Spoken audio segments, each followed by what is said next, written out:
Yeah. But it's honest. He failed, and this is what I did. Yeah.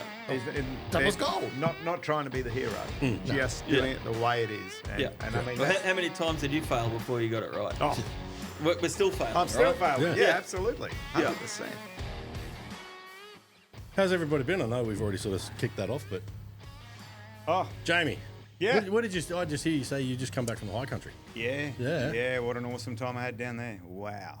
Well, you've Nuts. have you because have you released the details? Remember last time we were talking about you were starting a new show. Is this for that? Yeah. Yeah. Yeah, I haven't done anything with that part yet. So we're Yeah. up to, I've now finished 10 episodes Okay. of the new show. Yeah. Nice. So that while I was down there, we did 4 different episodes. So that should be pretty cool because we've done the huts, as in, I don't know, 7, 8, 9 huts, something like that. Yeah. And then we've done some crazy tracks. Yep. And then we tell some stories along the way. Yeah. Nice. Pretty cool. Doing any of those interviews? Which one? Oh, every time I see you doing an interview with one of the locals or indigenous fella that knows That's what I want to do. oh, it's my favourite when you do that. I love doing that. That is my That's my favourite. favourite. So, but no, I couldn't really do a lot down there. I mean, I don't know when was the last time you went to the high country? 2 years? 2 years? You been? Never been. Never been? No. Never No, been? Never been. I've Right. always gone up. Okay, so Yeah. I've been to the high country. That'll be my 6th time. Okay. But I've only ever been when it's wet. Is Isn't it that most ever of any the other time? way Yeah. in Victoria? No. I had a shock. You've been to Talangi in the rain? To where? Talangi in the rain. Where's that? It's part of the high country, little area. It's like it's like Glasshouse in the rain with the wet after monsoon. It's Well, horrible. that was the high country. Horrible. High country. Every time I go down, it was like that. So, but I mean, this was a dust bowl. Oh, different. Dust bowl, and I went to the guys. I said, I have never seen it like this. I said, this is normal. I'm like, oh wow, it must be because I come in the wet all the time, so I never knew any different. Anyway, so we did a lot of the tracks, and Billy Goat's Bluff. I've done that with a trailer on. Yeah. I've been backwards, forwards. I've done it a numerous amount of times, and it was insane. It's bad now because I was there about 4.5 years ago. Yeah. Then we're getting photos, selfies, nothing. And then we actually were chasing, there was a snowstorm the weekend before the Melbourne show. Yeah. And we went up there and we got into about 1 metre of snow one night. That's all I wanted, was just snow. Yeah. Well, of course, we're Queensland. Yeah, I like snow. Ooh. I hate humidity, but geez, I love the snow. But when we went up there chasing the snow, Billy Goats, I could have driven it 1-wheel drive. I could have done anything. Yeah. 2 years later, a few guys have rolled over. It's this big bad thing now. And now I'm hearing it's freaking Little Red. I said to my son, I said, I'm really glad that you didn't come down and do this track because it's a lot worse than I was anticipating, and it was like crazy. And really, what it comes back to, and it's not about everyone having big wheels and doing it like that. It's about young guys not understanding tyre pressures. Is the most important thing. They're just digging holes, and I mean they're digging holes. Yeah. Like that. They're crazy holes, and Really? Like wombats over the... Oh, yeah. It was absolutely nuts. Anyway, one part there, I'm like over the edge, driving up this track over the edge, and then it's just all the way down. If we bounce one way or the other way wrong, It's over. It's all over. No, thanks. And that's what concerned me for any young bloke or anyone that's not used to that sort of stuff. Yeah. 'Cause Do you think it's them not understanding tyre pressures or just 100%. not wanting to lower the pressures and seeing how they go? Well, put it this way: to get there, it'd be a pretty uncomfortable ride without letting your tyres down. Yeah. You know. Yeah. But the thing is, when you're going up, you know you've got terrain and you bounce. So if you've got high pressure, you're going to bounce even more. You know. Yeah. If you've got low pressure, you've got that fat over the ground. So it makes a big difference. And you can just see that's what they've done. They've got to this bit and they're just churning, digging the holes. But yeah, crazy track. Crazy. There's not many 2 other lines either. It's pretty narrow. It's not like you can't just step around and... Well, the worst part was, so I don't want to take up all the time talking here, you know. No, but, no, we're happy to I've got to listen. go home soon. My wife's just texted me. yeah, sorry about that. But the worst part was, I'm going up, and then there's a Datsun stuck in the middle of the track. Really? An old Datto. Yeah. Well, they call them Nissan Patrols now, but That's it. yeah. Anyway, so it's stuck in the middle of the track, and we can't get past it. You know. Had to help him. Good on you. So I pulled up and I said, "What's happened?" And he said, "Broke the throttle cable." And I've gone, "Wow, how'd you do that?" He said, "Well, when I snapped the engine mounts, the throttle cable shorted out on the battery and melted down on the battery, and then caused a fire under there and melted all this other stuff down." You got all this, like the story at least from this guy? Got the whole lot. Then, You filmed it all? yeah, we did. no, We couldn't the film. conversation. We did. We right. got some conversation, and Yeah. we did film what we could film. Yeah. Anyway, and I said, "Oh wow," and he said, "Yeah, but the worst part was," he said, "we were trying to get the terminal off and snap the battery terminal off." Oh, Jesus. That's just a clusterfuck of Oh, issues. what's he doing? Wow. So it was. He's the guy you want to go on trips with for sure. Yeah. Yeah, for the blooper reel. well, fuck. Well, you know he's worse off. You know, if he's coming, you're way better. Yeah, well, that's right. Oh, no. But the funny part was like so he's got he's winching. So he's hooked up the winch and he's winching up the track to either get up a bit further or whatever. Anyway, I said, I don't know how much further we've got to go really, but it's been insane. And he said, "Oh, I know it's been insane." Anyway, I said, I'll tell you up. I'll tell you up this. And I said, "But we've just got to get you winched off the track so I can get past you to hook you up and tow you." Anyway, I did. I hooked him up and towed him up it. And wow, that was a challenge and a half. And I absolutely destroyed tyres Yeah. on the shale. On It's the so shale. shaly. Yeah. That's the other part. When we went up, it was wet. Yep. And you could ski a little, just Yep, skiing yep. a little. But I can imagine that in the dry, the shale is Oh, 12 layers deep in the dust. You'd just be spitting it everywhere. yeah. So how long's it been dry down there? Because that's got to be part of the reason why it's torn up. Because in the wet, everyone's like, "Oh, I'll get traction in the mud." No, they reckon it's like that a lot. As in dry and dusty. Like there was bull dust on the way in. And I went, bull dust in the Victorian High Country? Like, that's insane. You know, like it was like that thick. Oh, I guess I was going winter. That's a stupid thing. I go to Tassie in winter. Yeah, me too. Me too. I go to high country in winter, and I go to the Cape, not in summer at least. I'm not totally stupid. Oh, But yeah, but honestly, I've never been there in the dry. yeah. I don't think I've ever seen any footage on any of the shows of anybody doing it in the dry. You probably can't because of the dust. Yeah, yeah, true. So it was nuts. It was nuts. But it was a good trip.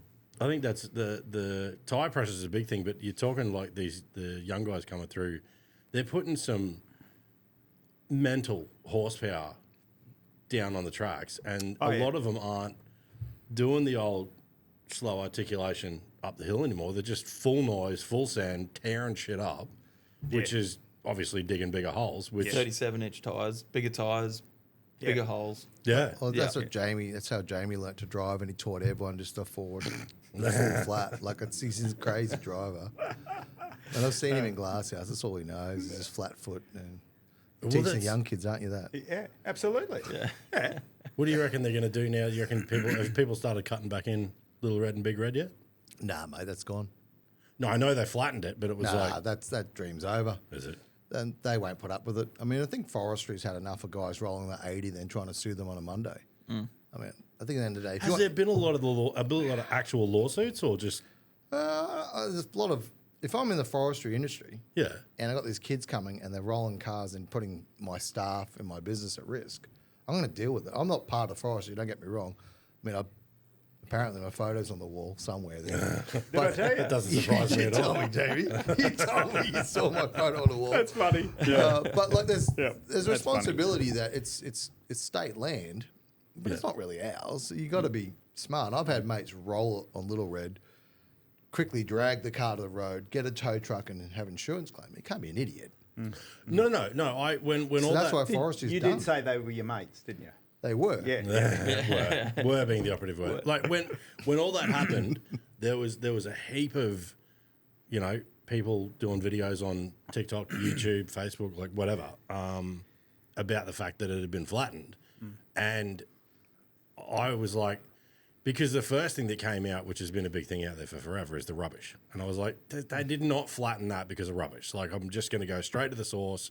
and I got on the phone to forestries and a few other Oh, well done. different. Yeah, well, the guy that I spoke to said, "Look, I don't want my name used, but you can reference the conversation." And I wrote stuff down, and I specifically didn't write his name down because I've got a memory like a fucking fish, so I knew I'd forget it, so I couldn't fuck it up. But he said it was the first of all, yes, the siltation and all the other bullshit that happens from driving off road and all that. But he said the biggest thing is that it's in the legislation for glasshouse. You're not even supposed to ride bikes and stuff through it. It's walking, and I think it was horses. Yeah, it's horse trail. It's a horse trail. Hennessy's track, Hennessy's, is that a bike trail? It is now. Yeah, I mean, it's a registered trail. Yeah. I think that's the few trail you can have actual vehicle on. Yeah, so see the original Hennessy's, I sort of created that in about 1989, 90, and that was a wall. Yeah. So when you went up it, Yeah. you went up it, and then when you got to the top, it was a fence.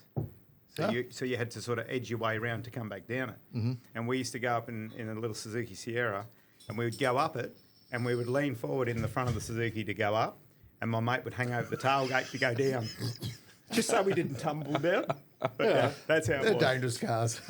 Oh, you know, we just used to do a lot of crazy stuff once. Oh, no, thanks. It's so convincing. I know. Okay, but it is actually a trail, Hennessy's now. Now it is, yeah. Yeah. Yep. But what they were saying, do you want to be? Are you good? Yeah, I'll have one. Yeah, okay, cool. But what they were saying was, what I got from the conversation. Just crack the beer, mate, then you can concentrate. I can't. I'm fucking Two things at once. I'll bring you stubby coolers next time, Yeah. mate. Oh yeah. Jesus, rough, isn't it? Fucking rough, Randy. So, yeah, you spoke to this bloke. Yeah, And and basically what I took from the conversation was, we didn't lose anything because it was never ours. We just got away with it for a while. Yeah. You know, and it's like, and he said the same thing. He goes, the risk of damage, the risk of someone injuring themselves, and all these sorts of things. It's like, because not everybody goes out there and respects the area, their vehicles, people around them, and all that sort of shit. So and I think their endeavour is to give more of a push to places like the Springs, where it's a proper, insured, managed facility. That's what I wanted. Yeah.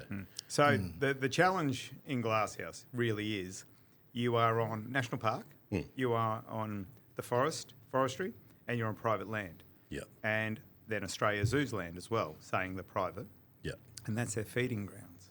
So, and they're driving over all that sort of stuff. So that's what causes the issue. It's the same old story, isn't it? Like, you teach your kids, if you're going to do something that you're not supposed to be doing, at least make it look like you didn't do it. Yeah. You know? I know. that's good. It's not that difficult. Clean the rubber off the sill at the back from burnouts and shit. Yeah. Like, Exactly. I was talking to one of the guys from the Wanderers, Jesse, who now works for me. But Oh, is Jesse up with you? yeah, Yeah, nice. yeah, good bloke. He is a good fella. He was doing the cleanups day, and that was that infamous rollover from the hardcore car day. And we were talking about the fact that the whole purpose of the day was to clean up the glasshouse. And you're talking about a bunch of guys that probably aren't responsible on the weekend at the track, and he's like, hey, we're going to get them involved, and we need to respect this land. It's something in Australia that, the Indigenous before us had this great respect for the land, and here we are on a track that we don't own, that someone else is managing, someone else owns, and the state government controls, and the national government's got to play. We show no respect. Like every time I go to Glasshouse, even Duke's, Dukesy from MAXTRAX, we go there and it's just the ute's full. You're just filling up the back of the ute. Yeah. I see beer, I see KFC. I want to find the guy who dumped this. Yes. And I'll re-educate, because I get really cranky, and I do it.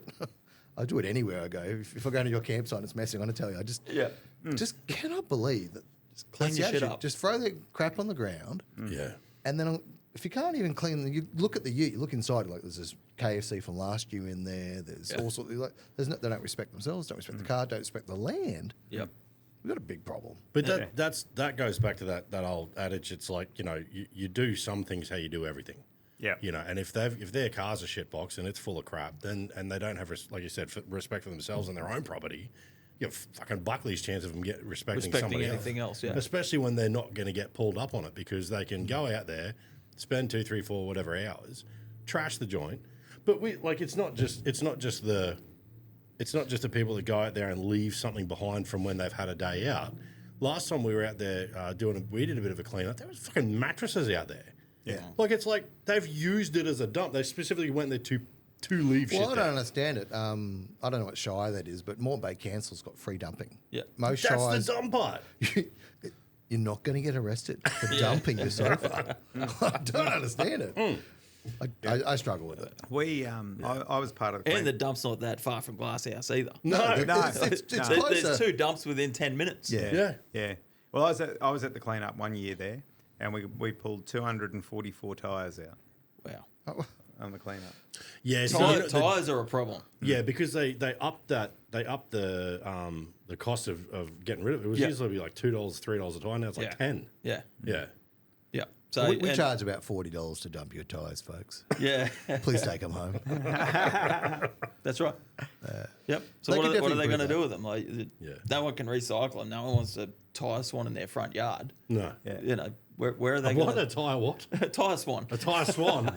Oh yeah, I remember them. No.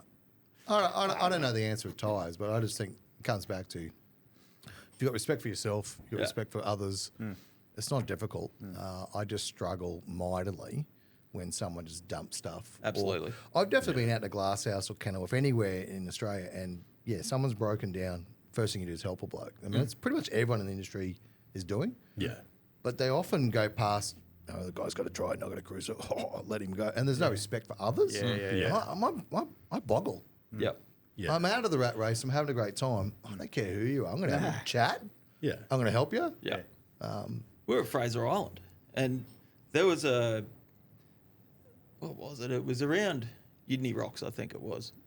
And there was I think it was a new Volkswagen Touareg, and they'd tried to get around the rocks, and they failed. They got perched up on the coffee rocks. We're just listening on the UHF, and everyone's just like, fuck them, we're not going to help them, we're not going to help them. I'm just like, are you guys idiots? Like, the tide's coming in, the thing's getting, smashed on the water side, and so we've gone down, and the lady's got out of the passenger seat, and he's opened up the back, and he's looked in there, and he's grabbed out this, ARB bloody recovery kit, not knowing what to do. Yeah. Probably still in its packet. 100% it was. Yeah, right. And the lady's got out of the passenger seat, and she's got a camera out. She's taking photos, and they didn't seem real concerned. The tide's coming in. They probably didn't coming in. realise. Yeah, that's the thing. You probably, they're like, they don't know what danger they're in. Yeah. Yeah. So we've gone down, and we've hooked 2 cars up to this thing, and we've just dragged it back off, and had a bit of a chat to them. It's like, oh, where are you guys going? They're, we're going to Kingfisher for the night. And I'm like, it's 4 o'clock in the afternoon. You're going to struggle to get there before dark. And then turns out it was a demo car Oh, fuck. and they were a couple of Germans that were reporting for some German motor magazine. So they, How to fuck up your Touareg in one weekend. Yeah. exactly. Wow. And they, we got them out, and they've gone straight back up onto the soft stuff, and they got stuck again. Oh, it's just 100 like, metres. man, you're going to have a rough time here, eh? Wow. Yeah. So there's no way you're getting to Kingfisher by tonight. It's there, but You see but that. everyone was just standing around, just laughing at him, pointing fingers, and just give him a hand. Yeah. It doesn't take much. We had one. I don't know what model Subaru it is, but it's it was one of the wagons, and it's a iconic sort of orange that they came out with. It might have been about a 2014, 15, and Yep. it's like there was an Asian bloke on the Bribey beach as we've gone on to take some photos of like one of the builds, and he's trying to exit from the beach section to get back onto the trail back out of the car park, and he's just stopped, and it's like, dude, I don't know, it's like a Liberty or like one of them, it's that kind of size, Liberty. yeah, and you're like, Got a jumper. fuck me, okay, like seriously, it's like all-wheel drive does not mean four-wheel drive. I mean, I know there's some that are pretty capable, but that thing Man, was I've been like, down there and a guy's got a Como. And he's drifting it. And Momentum is your friend. Anyway, he's pulled up at one point on the hard stuff, and I go, "How did you get here?" yeah, it's right. Oh, my mate's got a patrol. Really fast. Yeah. And the mate's just dragged him out there on a patrol, and there he is just fanging up and down the beach. I'm like, dude, can you? My kids are swimming, and Yeah. can you? And then now the guys from Harrison Payne have helped get the speed limits on there. Yep. They're just dumbing it all down, bringing it all down those speed limits. And this is before that, but I was still like, I was mightily impressed that he was fanging it on the hard stuff. But at the same time, I'm like, I'm not even going to tell him that high tide is like an hour and 15 away. Yeah. Yeah. Because if you're going to be speeding while my kids are swimming, I'm going to tell you. And if you're not intelligent enough, maybe I won't help you. Yeah. Yeah. But I thought I'd just go have a quick conversation, mates. Yeah. Just stop being an idiot. But still, his mate with the patrol must be gone. Hopefully, he's gone home. Yeah. Like, how are you getting off this beach? Yeah. I'm gonna blame Top Gear for that. You know why? No. Because back in the day, Jeremy Clarkson had I think it was a VE HSV on the show, and it was on the fucking beach, and he was ripping around. What do they call them? A Vauxhall or something? Oh. And he was ripping around this SS or HSV, and he was on the beach over wherever they are, wherever they filmed it. But yeah, he was doing. Didn't show you how it got there or how it got off the beach. And it could have been like a road that went straight down like a boat ramp and got you straight onto the hard stuff. But he was doing donuts and hooking loops on the beach in this Vauxhall HSV. And old mate being in a Commodore, it's like, well, you know, monkey see, monkey do. Give it a crack. You would have seen some crazy cars on the wrong tracks. Does anything come to mind? Mine straight away. In the middle of the Simpson Desert, and an XY Commodore comes along. Like on some dirt track? Is it not XY? What are they? VY. VY Commodore. Yeah. Come along. And I think it was that raised up model. I can't Oh, remember. the 3 inches. Crewman or something. Yeah, the whatever they were the called. jacked up crewman. Yeah. And I'm like, oh my God, how did it make it this far? and didn't have a vehicle with it. They were on their own travelling. Wow. And I just went, I spoke to them and I went, have you had any trouble? Yeah, we did on one hill. And I said, and what happened? Oh, somebody come the other way and gave us a pull over the top. And I'm like, okay. And you're going the rest of the way? And they, yep. Did you ever hear from him again? Is No, that, no, is that we Wolf were Creek now? We were going the other way. Yeah. We were long gone. It's like, yeah. On the news about a week later. No, but I mean, again, same thing. I've seen the wrong car so many times on the wrong hill. But again, I'm stuck on that car in Bribey. I'm still should be there. How did it get there? I've got the answer I wanted, but I know for certain it wasn't not coming coming off. back. Well, I had to somehow get in the soft sand to get off. Yeah. Like I've definitely seen some crazy things. Like Yeah. I mean, if you go to the Wadigans, you got like Commodore Hill, and that's a famous hill. Like I've driven it twice and nearly killed myself once because there's a Commodore.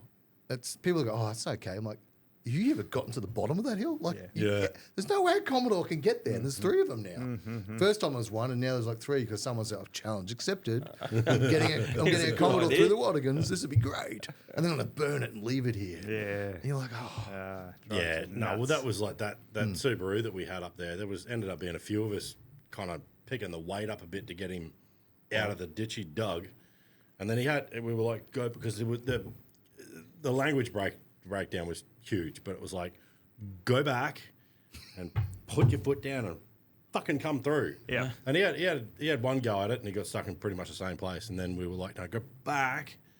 And then when he's gotten back far enough, he's like, his ass is near on back in the water. Like he's probably 50, 60 metres back. And we're like, now fucking go. And he got through, but it was like, I don't know how much further up he got because we were there for another hour, but he was gone by the time we came back out. Yeah. But it was like, fuck. I don't, like you can't, the old line, you can't fix stupid, but it's like. The other thing is, though, soft like you shit. tell someone like that to, get a run up and just go. Yeah. They've never done anything like that in their life. Yeah. Like what are you expecting out of that? Yep. Are they Well, actually yeah. going to, to do it, or are they going to end up in a tree, or are they going to end up on their lid, or Yeah. It's- We were up on Fraser and we were filming with a few of the sponsors, and it just so happened that Graham, who's from Clearview, was with us, and he hadn't done any beach driving before, and everyone had said, "Oh, all you do is just get into it and go across." So of course, get into it and go across. Yeah, right. No worries. What do you think that is? That's foot down and go. yeah, Foot down and go. And low tyre pressures, no doubt. he did have low tyre pressures. But once you do that with low tyre pressures, Yeah. And it was the speed, and you just watched him launch, bang, bang. And I thought, and I'm like, Yeah. oh, what's this going to be like on the other end? Anyway, I got across after, and the radiator had folded under, the skid pad had folded all up because just bottoming out sort of thing. And anyway, we managed to pull it all back into shape. It hadn't split it or anything like that, but. he didn't know any different. Yeah. And that's what. And then I explained the whole thing to him, and he said, you know, that's why I love coming with you, because you actually tell me. And I said, I would have told you that if I'd known that you didn't know. Yeah. Because, you know, you don't know unless you're told. You only know what you know. That's right. That's right. Yeah. We had that's brings back memories of us learning to drive. Remember at the top of Chermside? Did you learn to drive? His mum. It was last week. Yeah. His mum had was it a Bluebird wagon? Pretty sure it was a Bluebird wagon. Was it a Bluebird? It was a Bluebird. No. And it was a manual, and that we were like, I don't know, I don't even know if we had our learners, but it was like she took us up there to work out clutch stuff. Same thing. All right, take the clutch out, put your foot on the accelerator. So I dropped the clutch and buried it. We're fucking hanging up on the top of the hill. He's in the back. He's hit the roof. Yep. Oh, That's fuck. what happens. Yeah, well, the same thing. You don't know what you don't know. And that's what she said. Take the clutch out, put your foot down. So I put it in gear, dropped the clutch, and buried it. Fucking jumping around the other side I of the road. just had the same experience with my daughter. Yeah. All right. She was on this mission. She knew how to drive. Right. And I said, why do you think you know how to drive? She said, I do. I said, all right, get in. And Catch she you did. later. And that's exactly what happened. Exactly the same thing. And she was really shocked. She Yeah. went, I didn't think it was going to be like that. Yeah.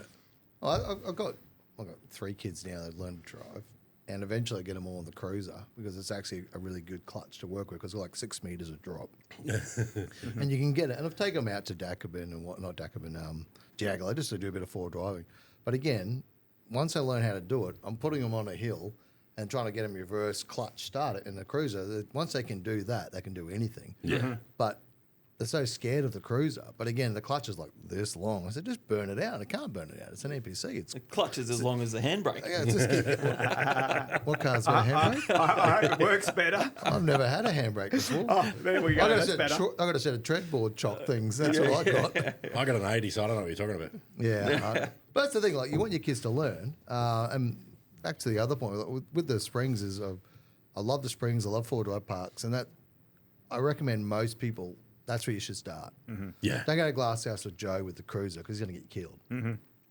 Don't go to Fraser for the first time. Literally, like, probably safe and you can get back. Fraser's, you're out there. It's $3,000 tow truck. Yeah. And that guy's, I need to buy that. And it's cash or valuables. It's pretty expensive. Yes. But again, I go to the Springs. I was there recently for the trade event, and we were just some people on track. I don't know you. Ruben from DMW's flipped the keys to his wife's tank, 300 tankers. Just drive that, catch you later, sort of thing. I'm like, oh yeah. But I'm with people. I don't know them. Yeah. I don't know their experiences. I don't know their skill set. for sure. I do not trust the fact that their car's any sign of what they know. Just I don't know you. And you drive it, and they go, I don't know how to drive that. Well, it's got to step up on a crossover. So if you get that wrong, you're rolling it. So stay over there. Yeah. And you're just trying to help them. And the next person you're telling, and the last person knows what they're doing. But if you can do that multiple times in a day, Yeah. I've actually watched people go from never wheeled to being scared enough not to be an idiot, Yeah. and then capable enough not to get into trouble. And like, Yeah. it's Yeah. four drive park, exactly. Yeah. And 100%. That's the best place to learn, best place to take people to learn, and then again, they won't be accelerating and back braking stuff as much. But back to billy goats, they won't be in that rut rolling over almost off the hill because billy goats it's a pyramid. Yeah. Like, Yeah, right. there's no forgive. It's the highest in the Victorian High Country. Highest Right. hill to climb. Yeah, it's mistakes and suicide. Like, there's no give. Yeah. It's not a hard track 4 years ago, but No. but like that. So if you can go to four drive park, where their insurance and tracks are marked, and you learn so much, you go with some people you know, someone else can help you. That's what I love, is actually watching people just improve. Just in a day, you're like, oh, my job's done here. That person's Yeah. not going to turn into a pumpkin. Yeah. Yeah. I think that's half the battle is with a lot of the shows that are on, which is, I mean, in all fairness, it's what got me interested in it in the beginning, was watching all those sort of, touring shows and whatnot. And you go into it with a little bit of a false sense of security because you watch them do it and you're like, it doesn't look that hard. Yeah. But again, you don't know what you don't know. Cameron never shows it. No. No, And shows it. that's what we discussed down the High Country. Yeah. Is it's just impossible to get the angle to go, Yeah. how crazy this Doesn't show actually how is. steep it is, No. how big the hole is, how Yeah. how That's- close the cliff is. Yeah. And I How would, much pucker there is. Yeah. yeah, exactly. Doesn't You're ever pack up. squeezing the whole time, you Yeah. know. Well, it's Oh, yeah. like watching footage from Fink, right? In the Yeah. off-road Oh cars. yeah. Yes. Oh, no, You go know, to the trucks. Yeah. But They're next you level. watch it, and the whoops look like they're this deep, Nah, mate. but they're this deep. Yeah. Yeah. It's insane. I mean, you watch. I don't know if you've seen that clip where that truck passes the Subaru or whatever at 200 and something kilometers Yeah. an hour, and Yeah. you just go, Jesus. There's some good drivers. They're good drivers. yeah. They're on the edge, though. You know, like Absolutely. people put a lot of trust in those drivers, i.e., Oh, yeah. spectators and Yeah. cameramen, but they don't understand that these guys are on the edge of control. Yeah. You know, they're just one little. You've got to boom. be to get to that standard. You've got to be on the edge. Yep, 100%. Like the cars are amazingly set up, like, but you know, you get one rebound tube wrong, and you hit a whoop out Yeah. of sync, it's all over. Yeah. So, Yeah. or you know, you have a steering failure, or you have a tire failure, whatever. You know, it's not that they're only this close to Yeah, to that's it all right. going bad. I think my favourite meme is that there's a rally guy. He's got the camera, and you watch this guy from the 70s watching his rally car in Sweden. And he goes, bang, hits the post, and the cameraman's like, just keep shooting Yeah, it. yeah, And yeah. you're like, that's a world challenge vehicle Yeah. for rally. And the cameraman's like, oh, car smashes, just keep taking photos. Yeah, Yeah. I know. I love watching That's what a this good guy. cameraman does, though. Yeah. I'm like, Yeah. this guy's Everything's for the shot. kudos. But the reality is, the guy didn't make a mistake. The car failed on him. Yep. Like something gave up, Yeah. or he just anyway. That's Yeah. cars and speed. That's why I don't. We go had a fast. because we used to film the Australian Off-Road Championship for Channel 7.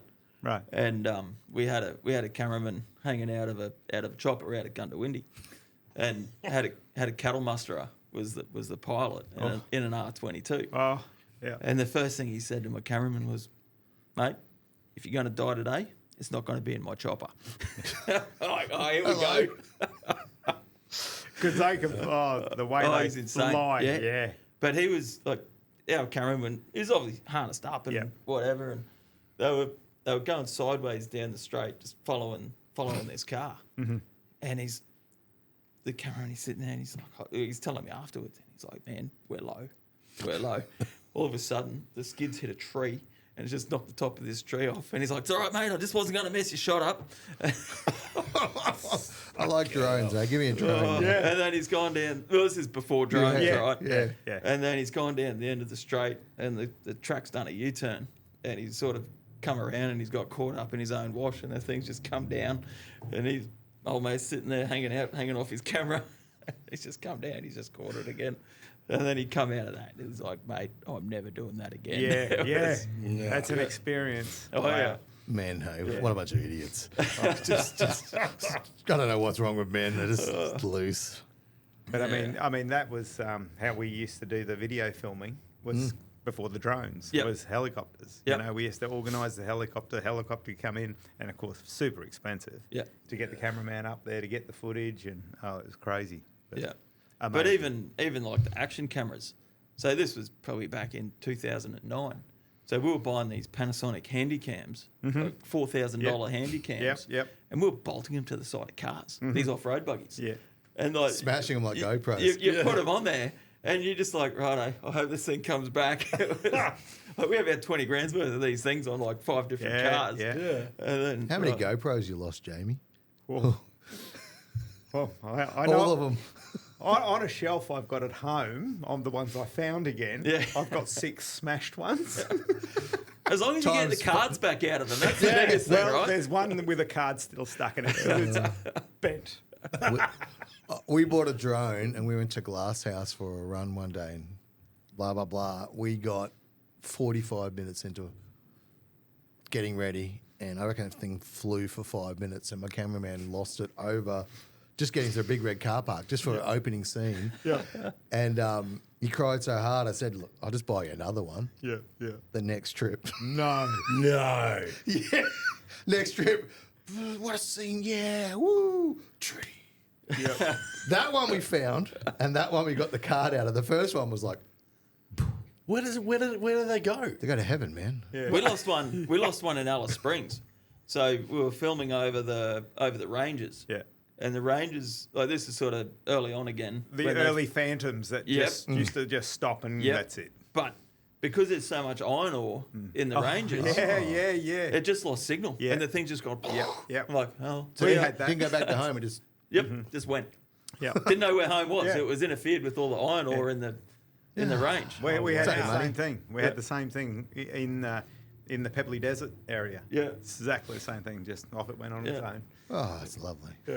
But what we lost the drone on the trip I was on with you. And then they had to go and swim in at 6 o'clock in the morning. We were with the airbag boys, and it was what winter, so it's 4 degrees or negative freezing. 4,000 degrees. And anyway, the young cameraman says, "Oh, this would be a great time. There's a bit of fog on the water, beautiful, beautiful. Everyone's asleep, fire going." Yeah. Puts the drone up. It's like because the camera's like, "Oh, too cold." Straight into the Mary River. And then Jacob's like, because he does his ice baths, Yeah. he's like, pants off, Superboy. It was Superman at midday, it was Superboy in the morning. He just goes in and gets it. Yeah, I And know. they get the SD card, and we're like, what is going on here? But the thing just like cold weather said, done. Yeah, well, And it just ends. But anyway, it's funny. And watching Superboy. Superboy. Yeah. Call him that every time we see him.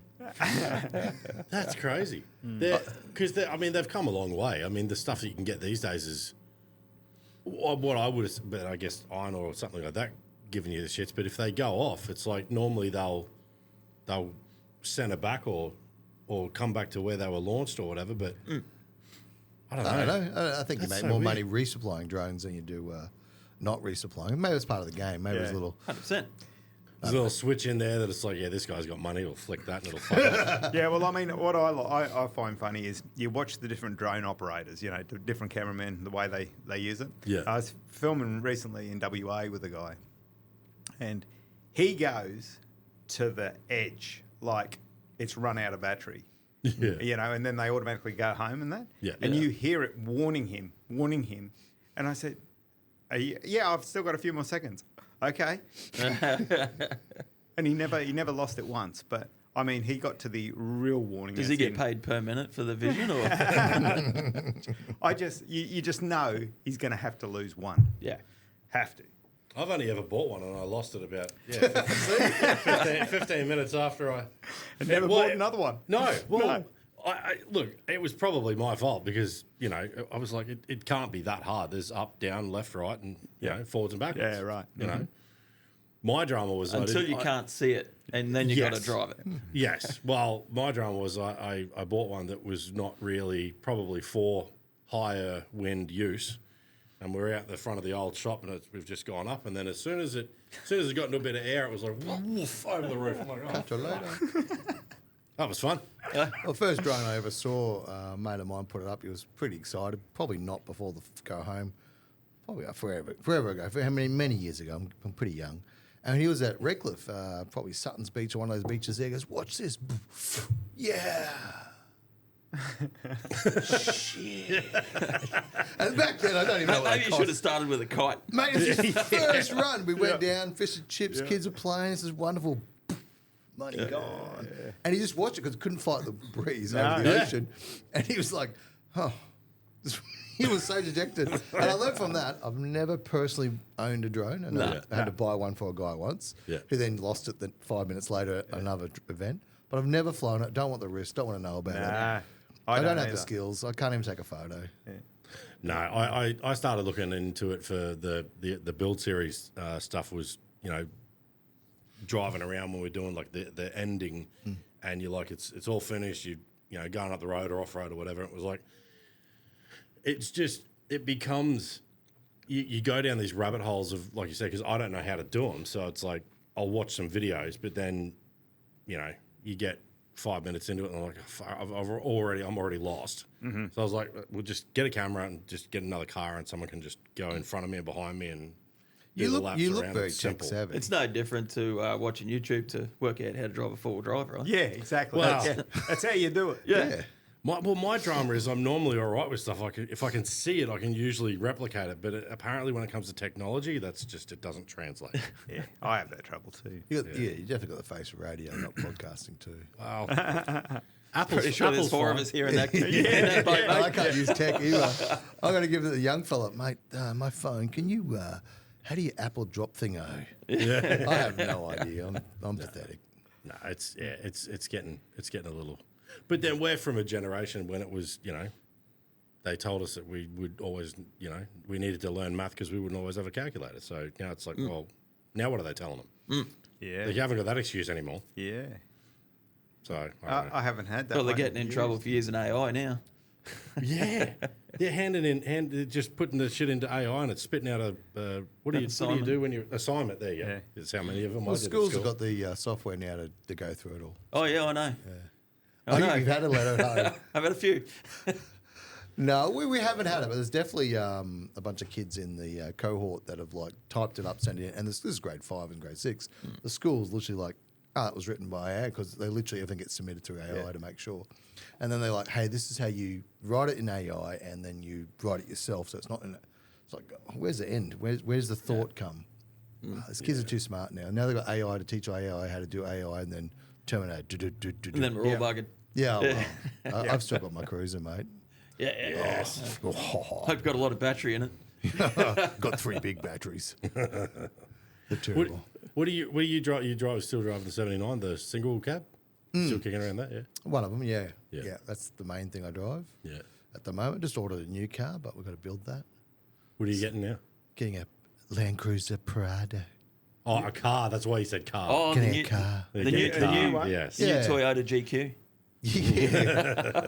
Look, I just ordered it, and it's probably going to arrive pretty soon. Yeah. I know a guy who met a guy who stole it from a guy. Really interested in the American version more so. Yeah. Because the American's got, in the altitude's got twin locked. It's got a smaller battery, bigger boot. It's got auto disconnect. It's got different gear ratios, and it's also got a hybrid electric gearbox. So really interested in the hybrid. I mean, I know one of us drive an electric car, but I love hybrid gearboxes for off-roading. The Australian version says we're going to add blue, we're going to remove a locker, we're going to give you 48 volt. That would be sick. Excellent. Yeah, and we're going to remove most of the boot and put a big battery that can't do anything. Why do we always get like And the we'll get leather. retarded cousin of the cool shit? Well, the Americans call it the Land Cruiser 250. Right. And we just call our cars Prados. Right. But I still reckon, I think I don't like the 76 2.8, so I've gone this way. I think it's a bit nicer. It's going to be drive a bit better. It's got a different gearbox. I think it might be the next Tourer. They've got a few more things to sort out. But if they bring the hybrid variant, I'll be very excited with that. Because I got the wife has the Corolla hybrid. And 0 to 60 in like no seconds. I mean, it's fast and it's not even using any engine. It's all battery. Wait till you go to electric then. I don't want to go full electric, you know. I've got I to have didn't a see little the bit of Uber diesel. sign on your car when you drove in, though. Uber. You could do an extra job, couldn't you, mate? Less time. Hey, you're not juggling enough as it is. Hey? So what do you think? Like, you guys hybrid and diesel? Or you guys want electric 4 drives? You want diesel? Nah, I got a Camry, hybrid Camry. Hybrid off-road would be mint, right? It would be good. It would be good. But I mean, I'd never go to that. Jesus. No. I mean, I couldn't think of anything worse. I got to be able to fix my car on the track. Yeah. Yeah, I'm sticking with the 80, so I'm good. Yeah. You know, the newest thing I'd want to do is the V800, but then I'm like, at least I can still work on that. Yeah. I'd be happy with a Duramax that lasted more than 10,000 kilometres, to be Yeah, honest. you got some shit diesel or something, didn't you? What happened with that one? It cracked a piston on the way back from Darwin. It was about 60 k's north of Three Ways. Yeah. And so we managed to get back to Tennant Creek and stayed there the night and managed to get the race car trailer and the truck towed back to Brisbane at some point. But so it cracked a piston. And then probably about 8 months later, I got it back. Got about that's quick. about 10,000 k's on it and spun a bearing. So Wow. How many k's did it done when it cracked a piston? 160. Yeah, see, I mean, they're effectively an old tractor motor, aren't they? Like, that should do like Yeah. $500,000. Yeah. Easy. Good God. Easy. So it's currently I think I'm sitting at about $3,000 a kilometre or something, $300 a kilometre.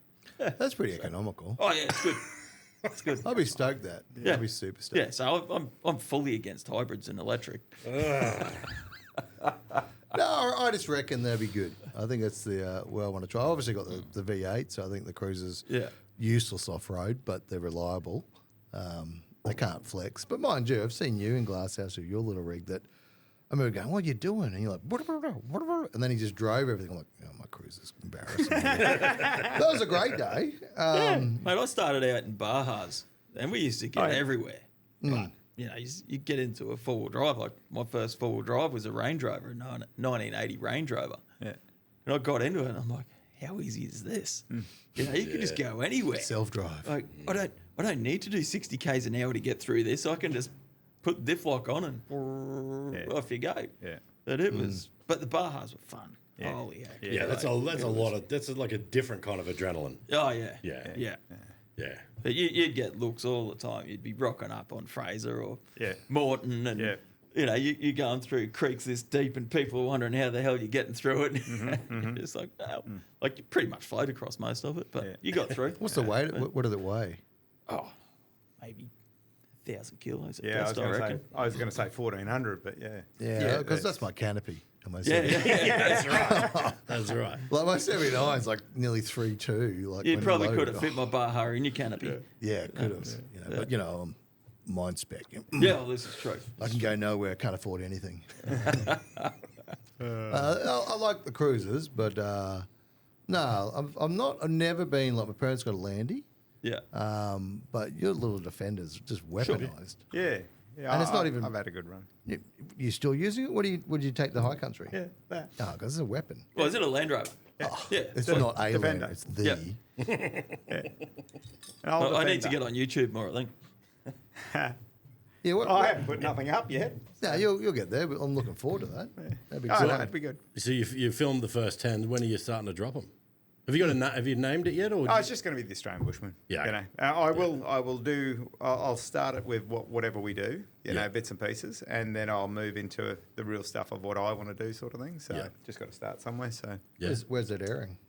just YouTube. Yeah, But now we may be selling it to a couple of TV channels. So Yeah. because the quality's pretty good. So Yeah, we had that conversation with the build series with the production company for Seven, because it was like there's not a heap of stuff on TV like that anymore. Like everybody's gone to just YouTube, and like when we were first talking to them, we wanted equal ownership of the footage so that we could do, because I think it's 24 minutes for a half-hour slot that you got. It was like it was 3 lots of 8 that they wanted it broken down into. yeah. It's like, I can't fit a build where we've chopped a car. I mean, I guess technically you could, but you're not going to get much, good content. It's going to be like bang, bang, bang, bang, bang, bang, bang, bang, And It's horrible, but yeah. Yeah, so I was like, I want to be able to release this as well, and kind of like the director's cut, because they want no swearing. They didn't even want us to have it beeped out. They were like, they didn't want any reference to swearing. How'd you go with that? Fuck. It was Sarah, and it's like, but we're getting to the point where we're like, I'm getting into like 45, 50 minutes, and I'm like, I don't want to have it even that short. It's like, no, maybe we're thinking maybe we're going to do like 2 parts to one episode, like part 1, part 2 or something like that, because it's like 24 minutes is like, it's nothing. Yeah. Especially when you've got, like you can cut some of it, like it'd be like with you guys, you can cut some of the driving, you get the, what do they call it, like B-roll and different bits and pieces, but when you're going to stand there and explain something like a chop, for me, it's like, I can't jam that into 12 seconds. So I was like, we gotta do it. And the more we're filming, the more I'm realizing how long they really should be. Yeah. And 24 minutes is it's a joke. It's like it's a Cliff Notes build. I think the opposite to me. I look at the Diesel Brothers format where they're running a YouTube, they're running a Patreon, they've got their television series. So they'll build a truck, and you've got 24 minutes to meet the client, find all the bits, do the resto, and deliver it. It's cool, but you can go on there. Or initially, in the early days, you go and watch 5 episodes of the build, and then they're referencing all the sponsors and all the people helping. You get a more in-depth model. But even like when you guys on the old show you're on with you and Jess, you go up the coast, up the Cape, and you guys be racing, building cars. It's multi-tiered, but the problem is that you go and multi-level building. Then you're going up the coast, up the Cape, and there's multiple episodes. It's a whole season. But when it comes to the build, I think most people just get bogged down and can't enjoy it as much. Yeah. But I'm fascinated by the build. The coolest thing I ever saw was in the Perth show about 5 years ago. ARB built a cruiser over 3 days. Yeah. Yeah, that's cool. Like they had, one guy doing dynos, and you had Sammy and Graham at stage. I think I saw couples not leave. Yeah. And that's like, everyone's like, well, it's just new. They I'm went like, to 23-0 and got a swag. They're like, hey, I want to stay. well, it's like, but that's SEMA, but Yeah. which is on at the moment. You go to SEMA and the guys are building cars in front of you. Like, Yeah. like engine builds, and it's incredible. But here we're like, oh, it's amazing. Yeah. But people are always fascinated by watching a car get built. Yeah, I think there's definitely that audience too, which is one of the reasons we wanted to do this. Oh, for sure. Not just have it be, again, like that Cliff Note, version of it, because it's like, I didn't want it to be, because it's like, you don't want to go, well, this is how we're going to weld the rear wall in, because it's like, you can see a YouTube video on that. There's 1,000 people have done it. So it's like, it's a little bit of conversation, because ours has got sort of 3 components to it. It's got the work itself, then it's got what we call like the mini interviews where we're talking about what we've done, and then there's a bit where you're actually talking on camera. And I'm finding as we're doing it more and more, I'm getting more and more into the talking on camera about what's actually happening now, and a little bit less of the mini interview. But that's also like a learning process, because I won't say what I was going to say about the production company, but it's like they've been very much go for it and learn. You know, we're not. It's not a discovery show. You know, where they've got. But to be fair, they don't know you as a person, or your character, or how you portray things. Yeah. You know, it's they don't want to come in and tell you what you need to do. Yeah. Because you'll be sitting there going, well, no, that's not me. Don't tell me what to do. I'm going to do it this way. Yeah. So they kind of give you that, that creative license a little bit of freedom's good, but when you're sitting down and you're trying to storyboard the edit, you know, I'm like, same thing, the build, like, well, I want to see that, but then you're like, fuck, that's been dragging on a bit. I don't want people to get bored. So you're like, okay, well, we'll cut that down a bit. But then if you don't have enough of that, you really got to spend a little bit more time in the mini interview bit where you're explaining it, because you had to kind of cut it short because you can't weld for an hour. You know, you've got 3 minutes of cutting and welding and whatever. But it's like it's so a you lot can't of fun. actually get it done in that time. No, it's the magic of editing. Have you ever watched any of Bad Chad? Yes. So, I mean, I do like the way he does it. Yeah. On his, it's not a long segment or anything like that. No. But it's he gets it across on what he's doing at the time, sort of thing. Yeah. And there's a couple of young blokes. I don't know. I think they've got YouTube as well, but they've been. I follow them. Like, I'm a car restorer by trade. Yeah. And anyway, they're restoring this old G60. And, mate, what an amazing job they're doing. And they're not panel beaters, but they've got the gear. They've bought the gear to do it. And they just, do a 1 or 2 minute, no talking, just you can see what they're doing and how they're doing it all. Yeah. And it's just, they're doing a work of art. They really are. I think they're called Sidetrack. Right. I think might be the name, Sidetrack. Yeah. And just doing an awesome job. But it's so good to watch that sort of thing. So it's the overhauling and American Chopper and American Hot Rod and all that stuff that I grew up sort of watching was it's the build. It's like that's the bit that I like.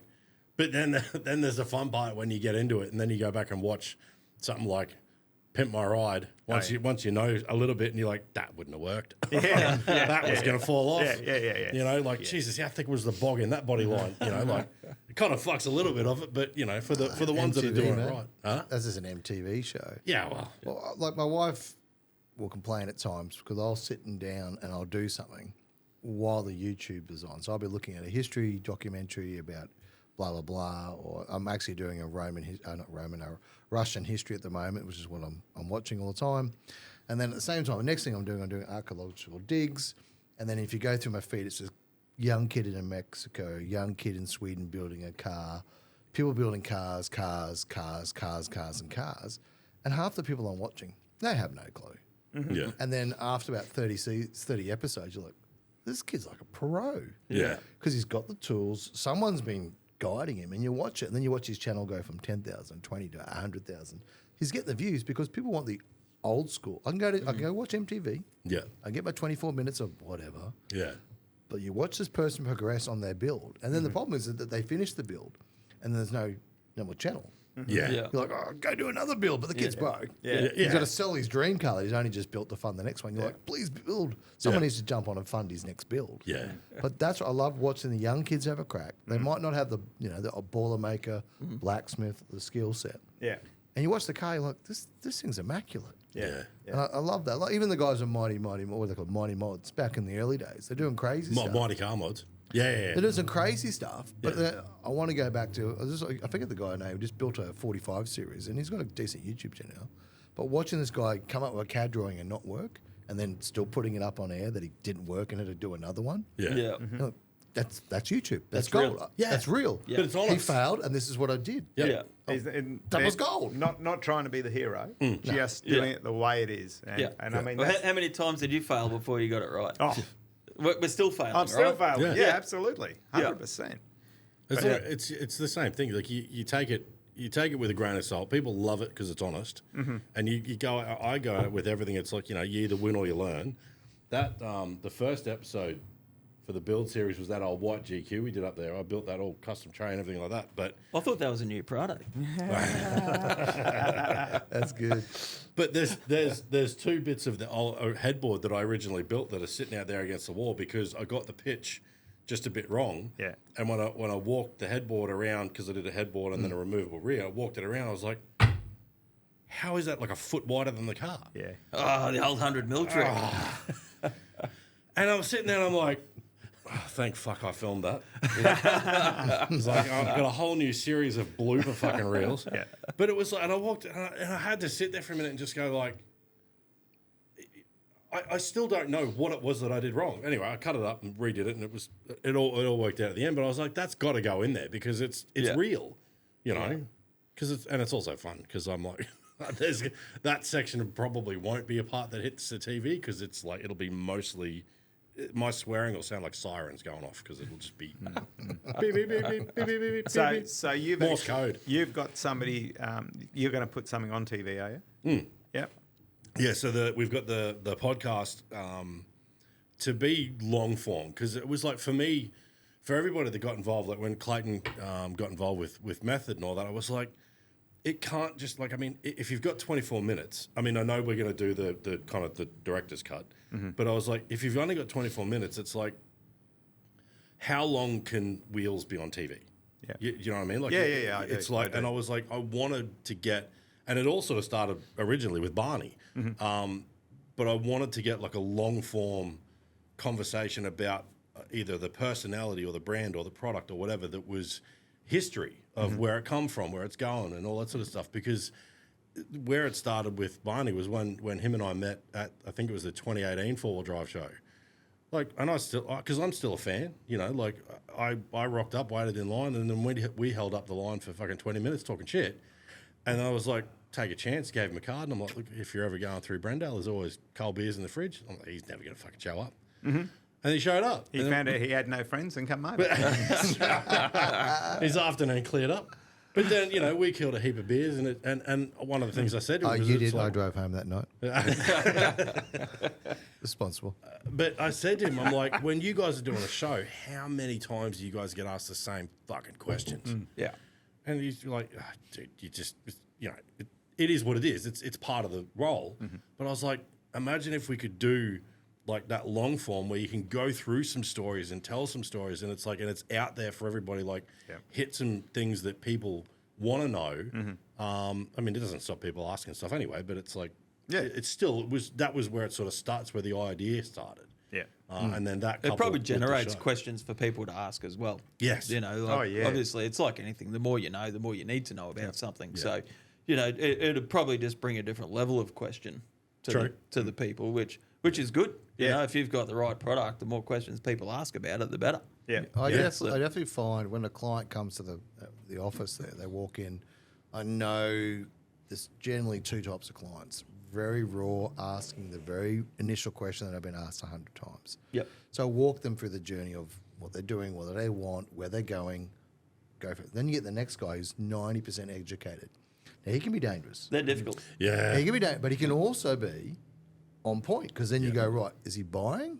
Yep. Or does he need a little bit more information to make an informed decision? So that's what I'll just drop that answer down and then give him a slight opinion and help him on his journey, whether he continues on as a client or goes away. But generally, that's what I find is the same question gets asked, or they've YouTube this, YouTube that, spoke to Jamie, spoke to you, coming to the store, I want to get blue. Like, you know, and you're just trying to help people on this journey. But YouTube is a massive support of that. I think 15 years ago, if your dad and your uncle didn't tell you, you didn't know. Yeah. Now you go get it and you go back and argue with them, and then they punch you in the head and you still don't know. Yeah. But at least you can get an education. Yeah. That part, that's what I'm just said earlier. I'm just constantly looking at every night. I don't watch TV. I'm on YouTube. Yeah. Learning about Russian history. Look, it's All right. Why are we learning about Russian history? Oh, I just finished. You want to go into Nevers or something? No. Just I'm always fascinated by rural families and where they come through. And my wife's part Ukrainian, so family history there. So I'm always looking up, Ivan the My Terrible. wife's part Polish. Oh yeah, there's a lot of They're Poles. like neighbours, mate. Well, they're half Ukrainian, half Polish. Yeah. So they are neighbours, and you can see it now as an allied group. But I'm just interested in history, Jamie. Fair enough. I love my history, and Australia's got very little history out there. That we and know we need of. more. Oh, we just need more of it. Yeah. Yeah. Like any Australian history, I'm just like glued. Me too. To Yeah. it. I love it. And again, every time you do that series, you're interviewing people. Yeah. I'm glued. I want to hear. My favourite part about travelling is not always the travelling. Nah. It's about pulling up to a pub, seeing 3 chairs by the bar, going, okay, that's the 3 locals. Yep. Yeah. Oh, here they I'm come. going to go Oh, and sit beside them and buy them a beer. Yeah. mate, Yeah. where are you guys from? Yeah. Yep. Yes. I'm from Tara. Yeah. We're in Tara. Yeah. Where are you from? And the conversation, and you get the greatest. How long you been in Tara for? I just got here, mate. I mean, but I blew love it. Yeah, but I that's- love it. Traveling is stories and experiences, and if you break a car, you meet someone you never met before. If they break down, you help them. Yep. But I love just that small snippet of some bloke's history on a town. Yeah. Yeah. That's one of the side benefits that I wasn't expecting with doing this was the stories. Yeah. Was just the conversations that you just. I mean, it's the phones go away and you're engaged for whatever the time frame is. Yeah. But it's everybody's gotten to where they are because it's like, people might know you method. People know you from Action and then Legendex. And- I've never heard of her. So thanks for stumbling. I think her name was Russell. I was going to say 24/7, but it wasn't 24/7 then. Previous days. Yeah. We're in the good old days, weren't we, Jamie? Yeah. Yeah, but that's what I mean. Is it? But it's like the next level deep. How did you get to the point that people knew you? And it's like the stories when we had Ruthie on, they're talking about what was he? What did he used to? He was Esmeralda or some shit for that Playboy magazine or something. Yeah, he was because he would do the articles for Live to Write. Yeah, but motorbikes. Yeah, but for the extra cash, he would pretend to be Esmeralda, whoever the star sign lady for Penthouse or something. Picture. Yeah. No. And people. Whatever it was. Picture and people. Yeah, but he would write in, and he would be this, and he had a bird at the time who he took a photo of, and that's the photo that they used. And he'd be out doing shearing and cooking and whatever, and he'd have a bar full of blokes, shearers, and he'd be like, "Oh, if you were a 20-year-old Swedish backpacker and you were stuck in a hotel with a bunch of 20 netball players or whatever, what would you do?" Or whatever he said. And they'd be throwing ideas, and he's writing the shit in for the stories. And selling it. And selling it. And And yet, yeah. I was with him, and we were in. I was doing dusting them up. Yeah. Yeah. And Glad. anyway, because he was doing back to the journalist side of things, he's got this guy. We're in. It wasn't Tilpa, it wasn't the pub there, but it was one of the other pubs. And he sat down and wrote notes about this farmer was giving me all the information. He wrote the whole thing down. I just went, wow, he's still doing it. Still going. Well, that's his Crazy. background. That's right. That's where That's he- right. Yeah. Well, he's a history teacher. Yeah, and his whole thing for when he was telling us this was he was like, "Oh, this is a bit embarrassing that we used to write in and we'd get all these blokes to fit us out for the stories, and I'm like, fucking, you're embarrassed. I remember reading that shit. Now I know it's a bunch of bearded blokes in the fucking bush. You've ruined my teenage years. But it's I believe in nothing now. no, that's right. But it's like you said, it's the stories, it's the experiences and that shared sort of knowledge and everything else. But YouTube's been awesome. I mean, I got the airbrushing was just watching YouTube. I was just, for whatever reason, something grabbed my attention with all the airbrushing, and it was like, I mean, sure, you could probably go and do courses in it, but it was like I just absorbed hours of what gun to use and technique and different product, this and that. Was just, and then went and had a crack. Yeah, because it's like it's there. I mean, it's free information, and you get, like we were saying before, you get the fuck ups. Like, okay, well, this. If you do this, this is going to happen, and it's like, it's just that shared information. I just think it's awesome, and like whether it's history or airbrushing or anything else, it's a plethora of information there. Yeah, it's a great platform. I think if you want to learn how to groom a dog, it's there. I'm sure it is. But one of the things I love is client rings you up. Hey mate, I saw on YouTube fault code such and such means such and such, and you're like, so, oh, sorry, mate, you broke up. Where are you from again? Yeah. Because it's like the car salesman. You go to buy a Toyota. The car salesman has no clue about the car. Yeah. But the client is half the time got all this Because they've information. researched it, And yeah. you're like, yeah, of course, yeah. Well, look, in my opinion, give me a second. Fucking internet. You got to be on your game. Yeah. Yeah. I don't like fibbing. I don't want to do that. But I don't also want to look like an idiot because this guy had more information than me. Yeah. That's the glory and the gold of YouTube. The guy actually figured out that he's got a problem. So I've got to get him in and help him. Yeah. But without YouTube, you had to go buy a book this thick from Toyota. Yeah. Yeah. I love it. I love that part of it. Yeah.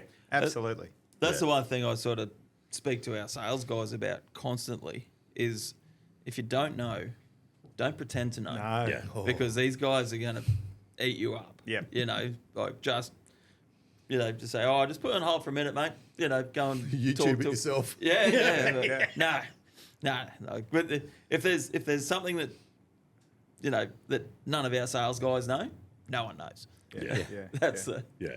the, So yours is real niche like that too, because it's your product, and if there's something like about that they want to know, it's like chances are you're going to have the information there, because it's like it's going to be pretty rare that someone asks you a question you've never heard before. Yeah. And we're not dealing with fault codes. No. We're dealing with the tyre scrubbing on an inner guard. You know, that's the. But there's still a lot to it.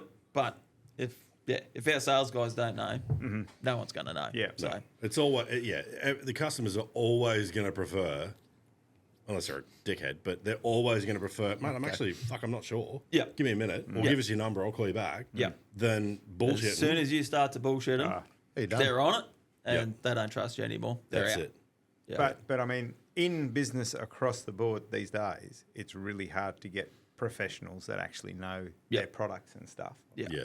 I mean, it's just across the board, So. Because you're dealing with a lot of customer service people that don't know the product. No, but I don't understand. Like, if you're employed by me, you'll know what you're doing. Yep. Yeah. That's how it is. Yep. Yeah. You've got to know what you're doing. You set the expectation as soon as they That's set it. foot on your premises. Yep. There's an expectation there that they know exactly what they need to Yep. do day in, day out. Yeah. And there's no grey area. So what I've bought into now, if I employ somebody, they have got to give me a minute video of themselves telling me why they're going to be any good for this business. Yep. Yeah, That's how it's done now. So Is that for anything like that's got to do with cameras and stuff, or it doesn't across the board? don't care who it is, what it is. Yeah, okay. If I find that they're corny, cheesy, whatever, Yeah. I can see it there. Yeah. What they're like, because they're going to be afraid, timid, whatever, or going to be over the top, one or Yeah. the other. But I'm going to get a decision out of that Yeah. before going to the next step. Yeah, right. Well, that's what, like, cool. for me, when I was trying to hire a sales guy, I actually went and checked out Jesse's day at the Lakeside. I've known Jesse a while, but I wanted to see how he operated. Yeah. Yeah. I know when I meet people, they kind of look at you. Oh, I know you, and you're somebody. Whatever. Who cares? They can be that timid. They can be. I wanted to see, in particular, what this guy operated like. Yep. Same with the guy. I just employed this mechanic. Like, he's a bit of a gun and used to build Dakar rally cars. So he's Australian that moved to Chile. Like, and I didn't want the same mechanic as last time. I wanted a better one. And every time I employ someone, I want someone better. Yeah. But you better be more passionate than anything. Yeah. Yeah. And this is where I like my current guy, is the passion is there. Now, done sales, can do sales. I'm going to see if you can handle some pressure. Yeah. And I'm just going to drop a little bit of pressure and a bit of weight on you. But it's got the character, bit of fun, can be organised, and it's just, there's so much fluff and dice out there when you're employing someone. Yeah. I don't want my customer, who's more important to me than just some new staff, Yeah. coming in getting annoyed, frustrated, confused.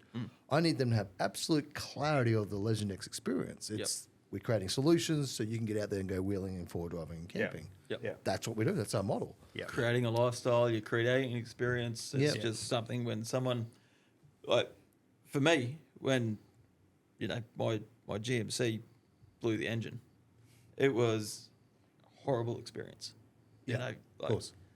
shit. Look, not just the fact that $3,000 a kilometre. not just the fact that the engine blew up. I can deal with that because shit happens. Yeah. But from there to when I got it back, wasn't fun. No. But we were on our way out to Fink last year or this year, and we bloody hit a kangaroo in the transporter, and the kangaroo's gone through and taken out the radiator, taken out the intercooler, taken out the fan, the whole lot in the middle of nowhere. We're on our way to Barcaldine, or I think it was Barcaldine, and we got it fixed. We flew parts in, whatever, but the experience to get that truck fixed was like a week, Yeah. and I just sat there and I'm like, it was a shit time, but to get this thing fixed, I was just like, holy hell, that was amazing. Like, from the initial phone call to the repairer, Yeah. and to the time I got it back was an amazing experience. And I'm like, that's what that's what my business needs to be. Yeah. It Yeah. needs to be that. It's I've had both ends of the spectrum, and I'm just like, Yeah. that's where we need to be. Yeah. I don't care what it takes. I don't care what it costs. That's the deal. That's the goal. Well, I think business has gone away from delivering a product. I knew a long time ago that my business wasn't an exhaust. My business was an experience. So I can't get that because I'm just a boily welder guy who makes up stuff, whatever. And all my guys are fabbies. So it's taken a long time to get the logic of we are creating experience, Yep. and we are dealing with people's identity and their purpose. Yep. And I go to a tyre shop, and won't name names, but they can't tighten up a tyre properly. Client comes back after How do getting a you wheel. tighten a tyre? Well, I don't know. You know what I mean? So I blow up a tyre properly, tighten up the wheel properly. I'm thinking too quick. Goes from the shop to my shop, the tyre's not even on. Like the wheel, and you're like, okay, so our rule is we don't care what shop we got to send it to get a job done. We then redo it. Yeah. Because I can't trust anyone. Yeah. Because my client doesn't need to know Yeah. that a tyre fitter can't do it. And the attitude in the industry, and that's where the four-wheel drive industry is kind of picked up over mechanics over the years, is like, we're delivering something. I mean, I remember even when you guys at the JTS world, like, you're delivering more than just a solution. Yeah. I had a client of mine tell me about the way you talked to him, because he had an idea and he half did it himself, and you're like, yep. Oh, that's all great. All right, I'll do it properly for you then. Yeah. Like, you listened to him, you've agreed with him, and then you said, we'll do it properly. And he still had it in the back of his car, like 7 years later, and he was showing me. Yeah. He was showing me the fact that the truth, but he enjoyed it, and you could read that he was happy to be told. Yeah. Yeah. Well, I'm always very direct Yeah. on the customer because I'll sack have the been. customer because That's right. I don't muck around. On that. I love that line. I've done that. I just had never had a line for it. You'll sack the customer. Yes. Yeah. That's great. Or you could have done him a disservice and half done it, and he would have Yeah. been telling me what a jerk you were. That's right. Yeah. Because he'll tell everyone. But you got to remember, right? This vehicle is their life. Yeah. That's Yeah. their pride Yeah. and joy. That's Yeah. what they get out of it, and they look back at it every day. So we've got to respect that. And we've got to treat it that way. Yeah. You know, it might just be another car to us, but it's not to them. That's Yeah. right. But I mean, it comes back to me saying to you, what business are you in? Customer service. Are you? I think I am. Yeah, but that's only that much of it. I have a whole thing about, people don't always remember what you said, but they'll remember how you made them feel. Yeah. So You're the customer experience business. Yeah. yeah, Industry. yeah. I mean, I'm that's probably the wrong phrase for it, but I'm about my whole thing for me. The business that I'm trying to do is about. I'm going to pinch yours. Is creating an experience because, and I say to people sometimes when we're doing quotes because it's like. If someone goes somewhere to get wrapped at, there is probably 10 people in Brisbane that'll be cheaper than me. Mm-hmm. But my whole goal is I'm not trying to make you happy just now. I'm trying to make you happy that if we run into each other in 12 months, you don't want to kill me. Yeah. So Yeah, it's like, absolutely. I mean, I would call it customer service is probably a better word for it. Yeah. But customer experience, But building relationships really. Yeah, it is. It is. It's all of those sort of things, but it's in so many different areas of what you're covering because, like it might be just, you're not going to be just selling wheels. No. You're selling everything else that goes with that Yeah. wheel. Yeah. So, You're selling a lifestyle to people. yeah. Yeah. That's 100%. Yeah. Yeah, it's dream to delivery. It's like whatever they can come up with, whether it be wheels, parts, whatever the whole thing is an experience. Yeah. And it's like, and again, because I say this to people too, is it's the one thing that my goal would never be to replace me in is dealing with the customer. Yeah. Like I mean, maybe a receptionist if we get to that sort of point, but it's dealing with the customer. That's where I'm kind of like I love that. That's what you enjoy. Yeah, I love them coming in. Same thing you said, like you reverse engineer it. It's like, okay, you've got this idea, but what are you actually going to do? Mm-hmm. Okay, well, if you're doing beach, we don't need muds. Yeah. It's and helping them build that picture. And whether they do it all now or in stages or they don't do any of it with me and they go anywhere else. It's like that person in 6 or 12 months, it may not remember exactly what I said, but they'll see me on the tracks because I go wheeling as well when I get out of here. Yeah. But they'll That's see me what on the Sunday track. afternoons are for. That'd be nice. That's for smoking meat and drinking beer, isn't it? Yeah. Yeah. They might not go, I remember that bloke said this, but they'll just have a good memory of the experience. Yeah. Like that whole, they won't remember what you said, but they'll remember how you made them feel. And that's why it doesn't matter whether someone rocks up here in a 300 or 300 series or a $500 Rodeo. Yeah. I'll spend time talking to people, which is to my own detriment sometimes because I'm like, I'll talk all day Yeah. because it's my passion too. I'm like, What time is it? yeah. Well, I remember when I used to have a panel shop, and because back in those days we didn't have the social media and all that sort of stuff, and I got to the point where I sort of like I love dealing with the customer, but I don't like mucking around with any dickheads or wankers, and I don't know it at the time. So I used to the first thing I'd go was how much money do you want to spend? Yeah. On the build. And they would say to me, oh, we're not sure. Well, we're going to start at $10,000 and we're going to move up from there. And this is the times before cars were zillions of dollars to build sort of thing. So, you got a good repaint done or a good build for $20,000, $30,000 sort of thing. So, and that used to get rid of the riffraff instantly, So we'd work from there. So you knew people had money to spend. You were just trying to work out. Yeah, How much? and that would be within the first 2 minutes Yep. Yeah. of the conversation, and then we'd break into the real talk. Yeah, ours is similar to that, but now it's so It's much bigger numbers. online. Oh, No, but I just mean the initial part now I do when you get an email or a message or, what's it worth to do this? Mate, all quotes, I mean, if it's something like a labourist job, like, I mean, if they want a set of MAXTRAX or something, fine. But if it's like a respray or a chop or whatever, Yeah, I have it saved in the notes, and every time it's the same thing. All quotes are done in person at the workshop. Shop hours are XYZ, blah, blah, blah, by appointment. yeah, And if they're not willing to come down and let me, and it goes into a bit, Goodbye. I need to see what I'm dealing with. I need to take you through your options, blah, blah, blah. It's worded well. But it's the amount of times I have not gone 27 messages deep now Yeah. because they just won't respond after that. Yep. They want, oh yeah, the closed door, $5,000. She's right. Well, okay, if that's what you're after, that's cool. But It's it's way not too me. hard. But it's not me. I'm not dealing with that. No, but I've had a few cars re-sprayed, and mate, this is what I got. Yeah, bring it in. Yeah. I bring it in. I said, give me a price. He's like, it's going to be between, and that's resto. Like if It someone is. goes, hey, I want to buy online. The problem we got eBay, right? eBay invented click buy cheap. Yep. That's the industry you're in. You know, buy prices. Yeah.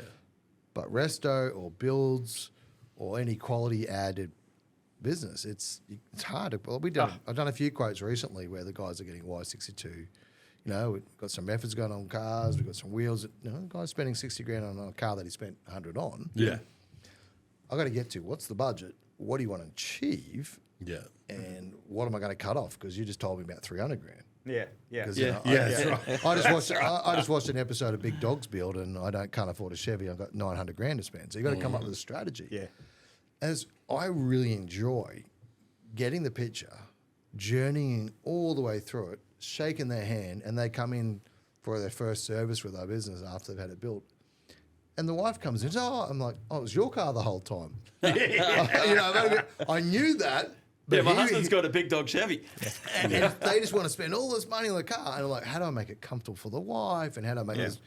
Oh, where you been on holiday? So one of the things we do is always, where you going on holiday? Yeah. Like, Yeah. we add the purpose to the vehicle. And hey, here's your photos. And they're sitting there showing me. And I'm like, I'll waste my day so the guys can keep working. Cause Yeah. Yeah. Well, that's the best I way. love that part. You- Like, you're the that's fall it. guy. I built this and they did 100%. that. Yes. They're like, why would you want to replace yourself Yeah. in that? Yeah. No, because That's it. that brings me joy. Yeah, that's Yes. right. It gives you a satisfaction. Yeah. And That's it's, where not, it is. it's not money anymore. It's not No. about, it's this person we delivered. Yeah. Because we don't get, hey, mate, you stuffed up my holiday very often. It's No. pretty rare. Yeah. Yeah. So I love that story. Whenever I get that person, I'm just like, But you this is find if you do get that phone call that you stuffed up my holiday, how you react to that and how you respond How you sort it. is the real answer, right? Yeah. Yeah. That's the I think if you say, Legendex- oh shit, righto, we'll get this good sorted. luck, mate. See you out there. Yeah. Well, I think Legendex would have been like 3 months old, and my first experience was a warranty from a previous company we had. And the guy was in WA going from Perth to Karratha, and his Prado broke, and it wasn't my fault, and I got all emotional. And a good friend of mine in marketing who developed Legendex with me said, it's a marketing expense, it's not a warranty, idiot. That client has bought 3 exhausts for me because I shipped $700. I had to ship a stinking dump pipe. Is it his fault that it broke? No. Is it my fault? I don't know. I wasn't to blame. Just humbled myself, sent him a dump pipe. He's bought 3 exhausts because I shipped it to a car park and he literally did it in a caravan site, and he did it in the car park, and his holiday continued. Yeah. Yep. Yeah. Yeah. It's So what it cost me $700. I've made plenty of dollars since then. absolutely. That's right. How many guys has he recommended? Yeah. Oh, Best Barney was $700 fun. you've ever spent. Best bit of marketing ever. Yeah. Absolutely. And I thank Richard for that, because he taught me warranty is not warranty, it's marketing. Yeah. And how you handle it. That's why I often do my own warranty claims. 'Cause I'm like, I can get the story straight, get the information, go back to the team, Yep. make the guy feel good about us making a mistake, Yeah. and create a solution like that. Yeah. That experience But that it's you not have only with the that. car. You can put into practice, right? Yeah. You're like, okay, well that failed. Now you can figure out Fix how it. you can fix it. Yeah. It's not going to happen Yeah. again. Yeah. That's the Yeah, having the same warranty over and over, that's suicide. Yeah. It's mental. yeah. But I think I've helped a lot of people over the years with a car breakdown. Like, I'm in the middle of nowhere. You don't know me. I'm like, all right, I'm going to get you to send me a mate. I'm going to send you here. What did YouTube tell you? What's the fault code? And you get this whole solution. That guy's in the middle of nowhere. He comes through Brisbane, comes into the store, doesn't end up buying. I mean, this whole bloke didn't buy anything. Yeah. Just shake your hand. Just to shake my hand on his way back to Melbourne. Yeah. And then I hear about it from his son, who happened to live in Burpengary, which is just around the corner. His son comes in and spends money. It's not about the money spent. It was the son was The so experience. impressed Yeah. that I helped his dad go somewhere, and ended up a mate of mine's store, Mackay, ended up helping him. Yeah. And it's like, that's experience. He just Yeah. assumed I could help him. But he'll How good's that? tell everybody It was else. gold. He'll tell He was- everybody else. He wasn't a customer then, but he'll be a customer soon. Yeah. Yeah, but it's not even about the customer. The guy needed help, and he just knew I could. Yeah. And I'm prepared to help Yeah. with something. sent him to a bloke that had to be helped. And I think that's the Australian thing. And that's where, again, back to the earlier conversation, I struggle when someone doesn't have that mentality that I'll just help someone. Yeah. I know I'm busy and know I'm flat out, but what's wrong? How can I help? I think that's pretty Australian. Yeah. I think we lose that, and that's part of the problem. And that's why I'm like, I struggle with that. Every great business needs its tribe or its raving fans. It's got to have it to keep moving forward. They're the ones that spread the wings for you more than anything else. Yeah. Yeah, and I think it's pretty. It's both. It's like you get the financial customer benefit from it, but it's not like that's just a byproduct. Yep. It's not why you do the thing you do. Like I've had guys come down here and again I don't know why I go back to the Rodeos. They weren't a bad rig, but like a $500 Rodeo, and you'll stand there talking to them for an hour, and in your own mind, you can go like, okay, this is not going to be a job because nobody's going to do a $5,000 build on a $500 Rodeo. Yeah. But you talk to them because, well, I mean, maybe You'd be surprised. Well, but you met my son.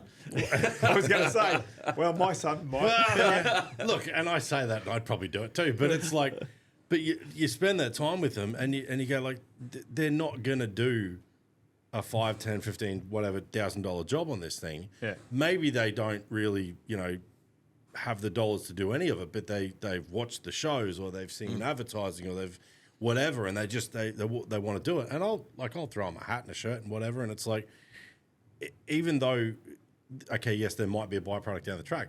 The fact is that the guys that do that, they've got nothing else to do. All they do is talk. They'll go and tell fucking everybody that you weren't a dick. And I think I might have shared this with you. I know you know it, but you've never shared your dick. Just to be clear, I don't know where you're going, but I just want to bring some. Let's get that straight line back. No, I had an experience when I was driving a VL Commodore. I think it was like 17, 18. Was working at Tent Mart down at Stafford, first kind of automotive job, and I'd saved up like $3,000, and I went out to this performance place at Sandgate somewhere, and I was like high on fucking life. I think I might have been like $380 a week. Like it was earning nothing. Big dollars. Huge money. Blue Point Auto. But I'd saved up like $3,000, and I walked in there, and I've already had a manual conversion done. I've done like everything you could do, lowered it, wheels, tires, whatever. And I walked in there full of beans, like I've got $3,000, like what can I do to this? And the guy just leans out of the counter, looks at me, and he goes, "Is that yours?" And I'm like, "Yeah." And he goes, "Fucking buy something else."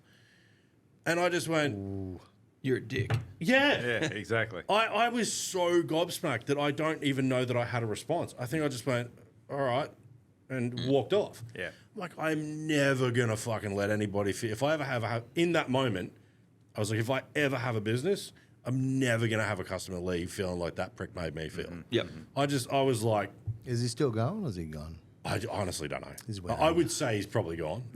But it was like, that was a really defining moment for me. So I don't care what they drive. It's like, I'm going to have a chat with you because it's not like we're all probably in the same sort of boat. We're lucky enough we don't have to try and retire off each customer that comes in. So you can have a conversation, enjoy what we do. We're probably all lucky enough that our hobby is also what we get to do, as a job. Yeah. And it's like have the chat. Yeah. I don't understand. We've brought it up a couple of times on here. There's certain shops in our industry. Good store. Yeah. There's certain shops in our At least industry that that be powered on the way home. you get an electric shock, you'll be charged up. Yeah. Battery at 400%. But there's certain shops that they're resting on years gone by, and the customer service these days is shit. Yeah. But again, we all probably love what we do. We kind of get a bit blessed to be able to get up to go to work each day and do what we do. Besides the challenges that come up, but fuck it, why not? Have a bit of fun, talk some shit. Life's I love too it. short. Yeah. I'm not that old yet, Well- but apparently it is. it is. Way too short. What about you? Are you building anything at the moment? Got anything on the? Nah, mate, go? just buddy playing race cars with the young fella, mate. That's Yeah. Yes. that's He the was down. extent of it. He was down at Bathurst. Yeah. Yeah. He raced Bathurst. Wow. Yeah, so you got to be 16 to race Bathurst. Yeah. He turned 16 in July. Oh, yeah. Never been to the track before. He got 7 practice laps in. and went P2. So it was pretty good. Yeah, Nice. no, he had a good weekend. It was came back with a straight car, which is always a good thing. And then Bonus. he What's he driving? Toyota 86 series. yeah. In the GR Cup. Yep. So, and then we had the Gold Coast a few weeks back. So, Gold Coast is a fun track. Is it? mate, when you got a quick. Not if you 16, own the when you car. got a 16-year-old True. Yeah. with 34 Toyota 86s and concrete walls everywhere, it's a bit. Yeah, it's sketchy, but it's a fun track. Yeah. Oh, mate, he had a ball. He did. You would have been sweating dollars. Oh man, it was even worse because he went out for qualifying, so they had the curb strikes that they have turned on. So on practice on the Friday, none of the V8 supercar drivers could get a lap in because they were all getting curb strikes. So they decided to turn the curb strikes off for the supercar drivers, but left them on for the development series, right? So. He went out for qualifying and his first push lap, he got a curb strike and deleted his lap, and then went red flag, so he didn't get a qualifying lap in. Right. So he started out at 31st, and Wow. Where'd he end up? 5th. Wow. Oh, heck yeah. Yeah. That's awesome. gold. That is awesome. Yeah, no, he did well. It was a good weekend. It was I was sitting there after qualifying and I'm like, fuck. I had a text message penned to the guy that owns the team that he races with, and just put the thing in the truck, mate. I never sent it. I'm just it was you get a little bit emotional, but How proud were you? oh mate, it was unreal. Oh, would it be? It was unreal. Absolutely. Yeah. So we're kind of. It probably did more for him to start from back there and finish where he did than if he had polled it and Started first, finished first. Yeah. Absolutely. To see the headspace that he was in and how he reacted to it mentally and just drove his way through. You got to work it through. Work it through all the way. So Builds character. it was good, 100%. Yeah. 100%. Sometimes you wonder how much character you really need, but Well, yeah. it's, There's that. That's the old thing. You either win or you learn. You like sometimes Exactly. like, fuck man, I'm sick of lessons. yeah, A fucking win wouldn't be bad. Yeah. But that's But crazy. that's motorsport, Yeah. Bloody kicks in the arse more often than it pats you on the back. So you learn, especially off-road racing. But, but no, it's good fun, mate. We're Is that the rain? Yeah, that's your Must Tesla be. getting charged, mate. Wow. Yeah. it's like Back to the Future. I can hear it through. Ah, we just last here we weekend go. we just did all three of them. Did you? Fuck, they were fun. Oh God, I love those movies. Marty McFly. Marty McFly, Doc. I saw. I think it might have been Coldplay. Someone had Michael J. Fox on the stage not that long ago. It's really fucking You're loud. nervous, aren't you? The lightning, I got headphones on. All right. Well, thank you very much, gentlemen. Loved it. Yeah, Great thank fun. you. It's It's, good catch up and good yeah. stories. That's it. It was great. Always good sharing a beer with a few good fellas. I appreciate your time. Appreciate your afternoon. Thanks, mate. I appreciate it, Benny. It was great, and I do really appreciate drinking your beer. So, I'll Mate, do this anytime. there is always cold beer in the fridge here. Excellent. That I know. No, good stuff. All right, gentlemen. Well, thanks very much. Wonderful. We'll wrap it up. Until we do it again. Yeah. Absolutely. Sounds good. See you next week. Bye, everybody.